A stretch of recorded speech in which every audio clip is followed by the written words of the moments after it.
mungkin ada perizinan yang sesuai ya. Jadi kan kadang-kadang kan pengurus negara kita itu bilang ini kan izinnya legal gitu. Iya, bisa jadi izin perusahaan itu legal, tapi pertanyaannya apakah dia legitimate atau tidak.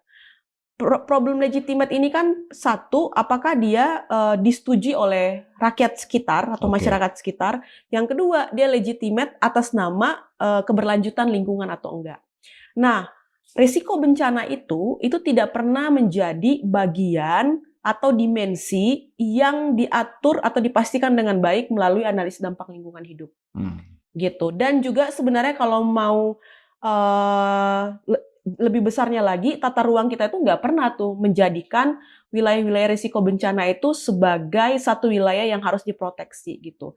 Jadi sebenarnya selama wilayah itu punya potensi batu bara misalnya, meskipun dia berada di daerah rawan bencana, ya yang penting bagaimana cara mengeruk batu baranya, bukan bagaimana memproteksi wilayah itu agar rakyatnya tidak terancam nyawanya. Oke. Termasuk kewajiban reboisasi, reklamasi harusnya dijalankan dengan pengawasan. Itu juga tidak jalan di sana. Kami belum melihat gitu ya proses reklamasi itu dijalankan oleh banyak perusahaan gitu. Kalaupun ada perusahaan yang melakukan reboisasi gitu ya atau reklamasi ya atau aktivitas pasca tambang, itu mereka tidak berkesesuaian dengan apa yang seharusnya undang-undang bilang. Jadi undang-undang pertambangan misal bilang, setelah perusahaan melakukan aktivitas eksploitasi pada satu blok wilayah, dia belum boleh melakukan pendambangan di blok lain kalau dia belum melakukan reklamasi dan pasca tambang. Reklamasi pasca tambang itu dimaksudkan untuk mengembalikan fungsi kawasan itu seperti semula.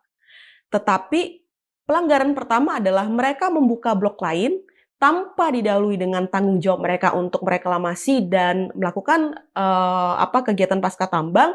Dan kalaupun mereka melakukan itu, mereka tidak mengembalikan fungsi lahan itu seperti semula. Di banyak tempat gitu ya, kami menemukan justru wilayah-wilayah yang harusnya dipulihkan itu ditanamin sawit, ditanamin pohon-pohon lain gitu ya, yang kita nggak tahu itu keuntungannya dinikmati oleh siapa. Tentunya itu bukan untuk rakyat.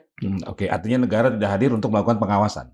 Iya, negara nggak hadir, bahkan mungkin nggak pernah hadir untuk melakukan pengawasan. Karena setelah mereka memberikan izin, itu nyaris mereka tidak pernah melakukan evaluasi terhadap izin yang mereka lakukan. Sekalipun kita sudah melaporkan bahwa terjadi pelanggaran di sana, tidak pernah ada evaluasi terhadap itu. Gitu. Oke, padahal di Kementerian Kehutanan ada istilahnya Gakum ya? Iya, iya. Penegakan